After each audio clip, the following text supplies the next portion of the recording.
I should have known something was wrong the moment Liam started keeping his phone screen down when I walked into the room. But I trusted him.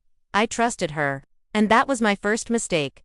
My name is Ava, and this is the story of how the two people I loved most in this world destroyed me and how I destroyed them right back. Liam and I met in university.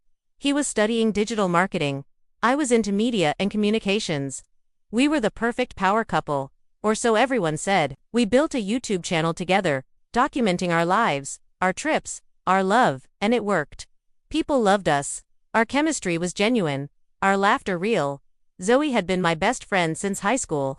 She was there through everything: my first breakup, my parents' divorce, my decision to pursue content creation full-time. When Liam and I started our channel, Zoe was our biggest supporter. She helped with thumbnails, gave feedback on scripts, even appeared in our videos sometimes. The three of us were inseparable. Boyfriend versus best friend challenge.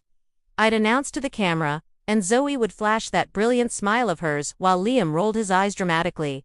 Our audience ate it up. They loved our dynamic. But things started changing gradually. Liam began working late more often, claiming he was negotiating brand deals.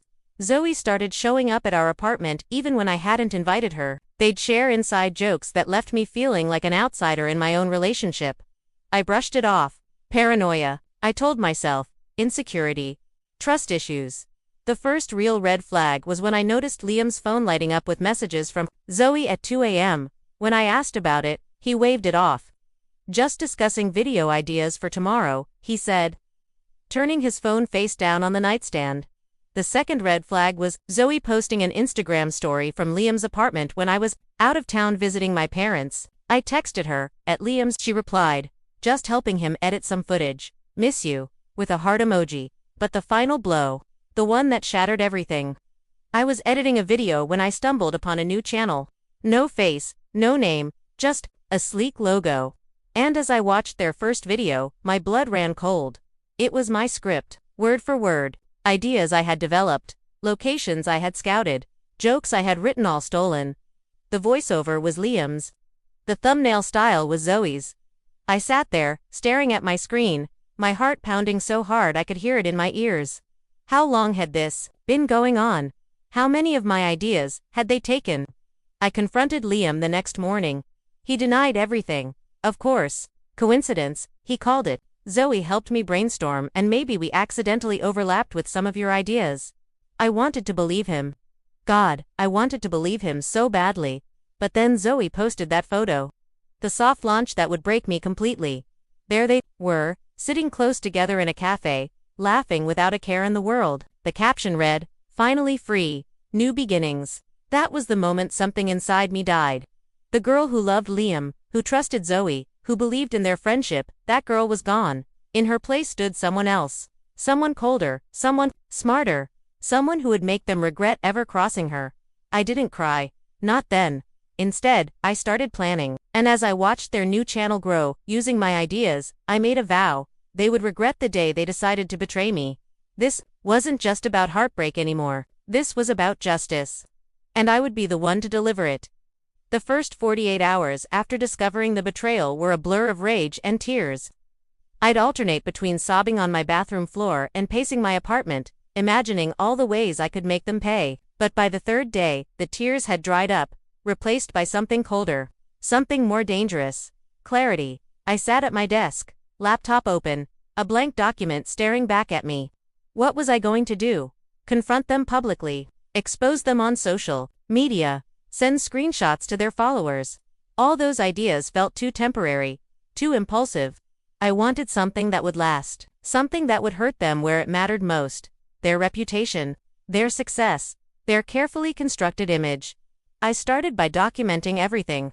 Screenshots of the stolen scripts, archived versions of my original ideas, timestamps of when I created content versus when they posted it. I created a digital trail that would be impossible to deny. Then I watched. I studied their new channel with clinical precision. The content was flashy but hollow. The pacing was off. The emotional connection was non-existent. They had stolen my structure but not my soul. And that was their mistake. While they were busy copying what I had done, I was already 3 steps ahead, planning something new, something better.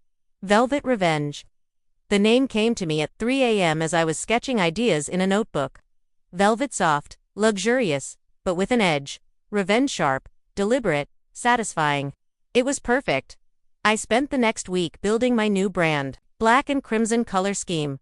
A logo that looked like a shattered mirror. Taglines that hinted at betrayal without being explicit.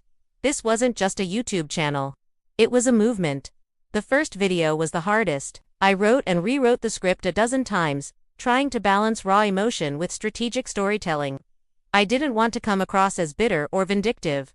I wanted to be powerful. In control. The Girl Who Watched Them Lie. I titled it. In the video, I never named Liam or Zoe. I never mentioned our channel or what they had done specifically. Instead, I told a story, a fictionalized version of what had happened to me, with enough details changed to protect myself legally, but with enough truth to resonate with anyone who had ever been betrayed. I used a voice actress for the narration, with a smooth, almost hypnotic tone that made you lean in to hear every word. The visuals were sleek, cinematic, with close-ups of hands typing, eyes watching, plans being formed. When I uploaded it, my hands were shaking. Would anyone care? Would they see through the fiction to the truth underneath? Or would it just be another voice in the vast wilderness of YouTube content? I didn't have to wait long for an answer. Within hours, the comments started pouring in. "This feels so real," one person wrote. "Whoever wrote this has been through something intense," said another. "Is this based on a true story?" asked a third. I smiled as I read the comments. They got it. They understood, but this was just the beginning. The first move in a much larger game. And as I watched the view count climb higher and higher, I knew one thing for certain. Liam and Zoe had no idea what was coming for them. The success of my first video was intoxicating. Watching the view count climb, reading the comments, seeing the share numbers increase, it was validation. It was proof that I was onto something. But it was also dangerous. If I got cocky, if I rushed, I could lose everything, so I slowed down. I planned. ISTRATEGIZED. My next step was to create a content calendar, a detailed schedule of videos, each building on the last. Each revealing a little more about betrayal, revenge, and redemption. I wasn't just telling my story anymore. I was creating a blueprint for anyone who had been wronged and wanted to fight back. The second video, The Art of Silence, focused on the power of stepping back and watching. How the most effective revenge isn't loud or dramatic, it's quiet, calculated, and patient. I included subtle references to things Liam and Zoe were doing, their attempts to rebrand, their clumsy apologies, their declining engagement. The third video, Building Your Empire from the Ashes, was more forward-looking. It was about taking the pain of betrayal and transforming it into something powerful, something unbreakable. This was where I started introducing practical advice: how to protect your intellectual property, how to build a personal brand that can't be stolen, how to turn your lowest point into your greatest strength. With each video, my channel grew. The comments section became a community of people sharing their own stories of betrayal and revenge. I responded to as many as I could, offering support, validation, and sometimes just a virtual shoulder to cry on. Meanwhile, Liam and Zoe's channel was struggling. Their views were dropping, their engagement was stagnant, and the comments were increasingly hostile. People were connecting the dots between my videos and their situation. Even though I never named them, I watched it all unfold with a sense of grim satisfaction. This was working better than I had imagined. But it wasn't enough. Not yet. I needed to escalate. To take things to the next level. That's when I decided to launch a new segment, Confession Corner. I invited my audience to share their own stories of betrayal and revenge, which I would then narrate on my channel completely anonymously. Of course, the response was overwhelming. Within days, I had hundreds of submission stories of cheating partners, stolen business ideas, backstabbing friends, workplace betrayals. Each one unique, but all sharing that same thread of hurt and anger that I knew so well. As I read through these stories, something shifted inside me. This wasn't just about my revenge anymore. It was about creating a space where people could feel heard, validated, and empowered. A space where the betrayed could become the victors. I was no longer just Ava, the girl who had been wronged. I was becoming something else, something more powerful. And Liam and Zoe, they were just the beginning. Velvet Revenge was growing faster than I ever imagined. Subscribers were pouring in, engagement was through the roof, and my videos were being shared across social media platforms. But with growth came attention, the kind of attention I wasn't sure I was ready for. It started with a Reddit thread. Someone posted a clip from my second video with the title, "Is this about those influencer YouTubers who cheated on each other?" The thread exploded, with users speculating about the real-life inspiration behind my stories. Names were dropped: Liam's, Zoe's, even mine. Theories were debated. Evidence was presented. I watched it all unfold with a mixture of fascination and fear. This was exactly what I had wanted: to expose Liam and Zoe's betrayal without having to name them directly. But now that it was happening, I felt exposed, vulnerable. The media attention came next. A popular YouTube news channel did a segment on the mysterious creator behind Velvet Revenge, analyzing my storytelling style, speculating about my identity, and debating the ethics of what I was doing. Comments were divided. Some called me a hero, others called me a villain. Liam and Zoe, predictably, panicked. They posted a clearing the air video, denying everything, claiming they had always supported me and that the whole situation was a misunderstanding. But the comments weren't having it.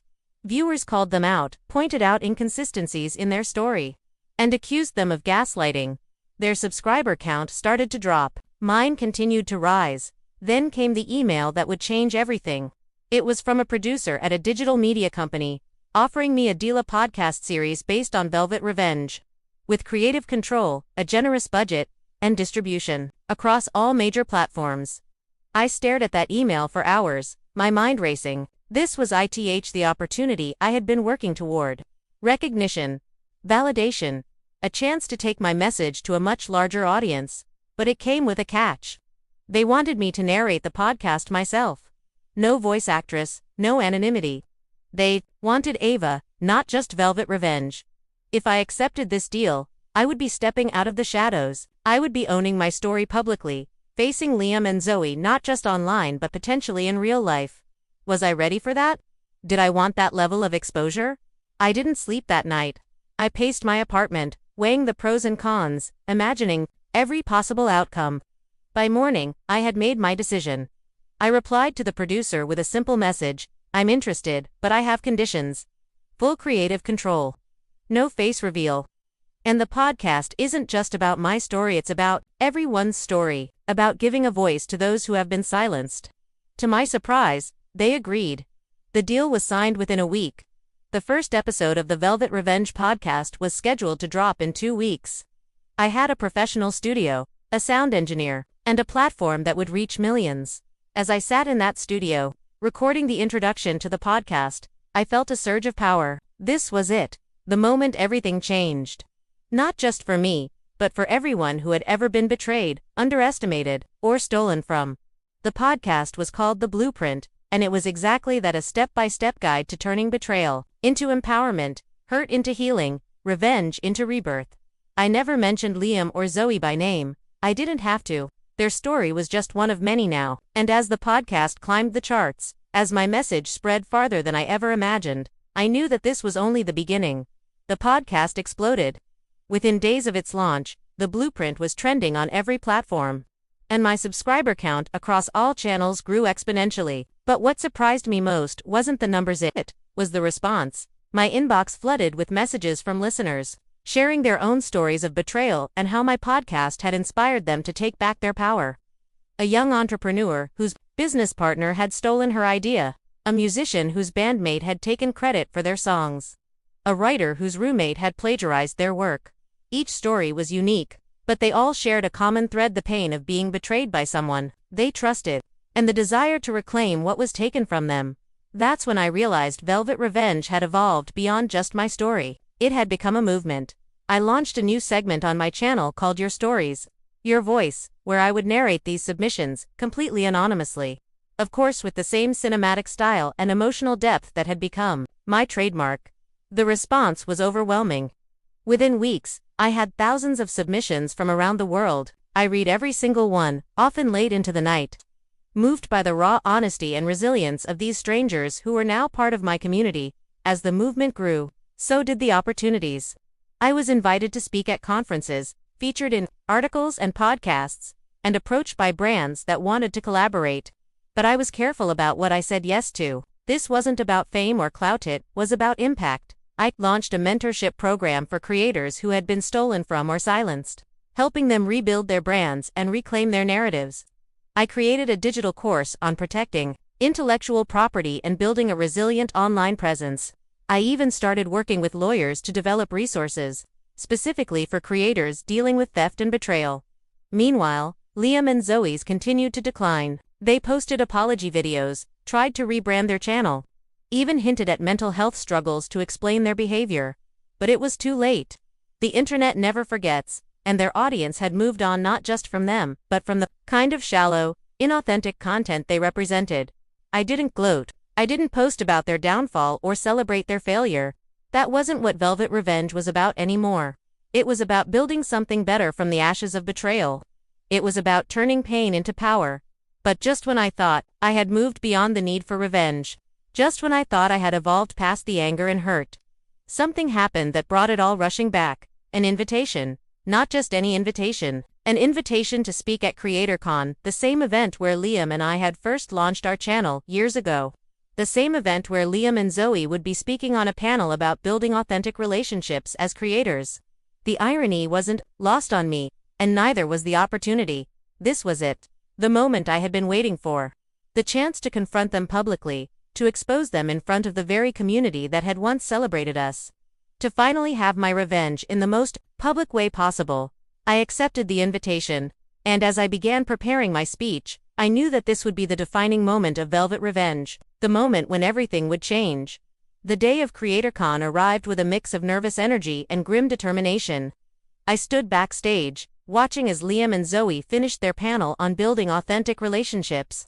The irony was almost laugh about two people who had built their success on lies and betrayal. Preaching about authenticity, but as I listened to them speak, watched them charm the audience with false humility and rehearsed anecdotes, something shifted inside me. The anger that had been driving me for months began to fade, replaced by something else. Pity. No, not pity. Something more like clarity. I had come here for revenge, to expose them, to humiliate them the way they had humiliated me. But as I stood there, watching them perform, I realized something important. They were already exposed. Their channel was failing, their reputation was in tatters, and they had lost the respect of the very community. They had tried to manipulate. Revealing their identities now wouldn't accomplish anything. It wouldn't give me closure. It wouldn't help my audience. It would just be drama for the sake of drama, and that wasn't what Velvet Revenge was about. When my turn came to speak, I walked onto that stage with a new purpose. Not to expose Liam and Zoe, but to empower everyone in that room who had ever been betrayed, underestimated, or stolen from. I'm here today to talk about betrayal. I began, my voice steady despite the butterflies in my stomach. Not the kind that breaks you quietly. The kind that tries to erase you publicly. The audience leaned in, captivated. I didn't name names. I didn't share specific details about what Liam and Zoe had done. Instead, I spoke in broader terms about the experience of being betrayed by those you trust, of having your work stolen, your reputation attacked, your confidence shattered. But I didn't stop there. I also spoke about what comes next. About how to rebuild, how to reclaim your power, how to turn your lowest point into your greatest strength. This isn't just about revenge, I said, looking out at the sea of faces. It's about rebirth. It's about taking the pain of betrayal and transforming it into something powerful, something unbreakable. As I spoke, I noticed Liam and Zoe standing at the back of the room, watching me. Their faces were pale, their eyes wide with fear. They thought I was going to expose them. They thought this was the moment their world would come crashing down. But I didn't give them that satisfaction. Instead, I offered them something more valuable: perspective. The people who hurt you, who stole from you, who betrayed you, they don't define you, I said, my eyes briefly meeting. Liam's, they're just a chapter in your story, not the whole book. When I finished speaking, the room erupted in applause. People approached me afterward, thanking me for my words, sharing their own stories of betrayal and recovery. It was overwhelming, humbling, and incredibly validating. Liam and Zoe tried to speak to me after the event, but I had nothing to say to them. Their apology, when it finally came, was too little, too late. I had moved beyond the need for their remorse, their regret, their understanding. I had found something more valuable than revenge: peace. In the months that followed, Velvet Revenge continued to grow, evolving from a YouTube channel into a full-fledged movement. I launched a book, a speaking tour, and a non-profit organization dedicated to helping creators protect their work and reclaim their narratives. Liam and Zoe. They faded into obscurity, their channels eventually abandoned. Their 15 minutes of fame over. I didn't celebrate their downfall. I didn't gloat over their failure. I simply moved forward, focused on building something meaningful from the ashes of betrayal. Because that's the real revenge, not destroying those who hurt you, but building something so powerful, so meaningful, so authentic that their betrayal becomes irrelevant. That's the story of Velvet Revenge. Not just my story, but everyone's story. The story of how betrayal can break you, but it can also remake you stronger, wiser, and more resilient than ever before. And that's a story worth telling.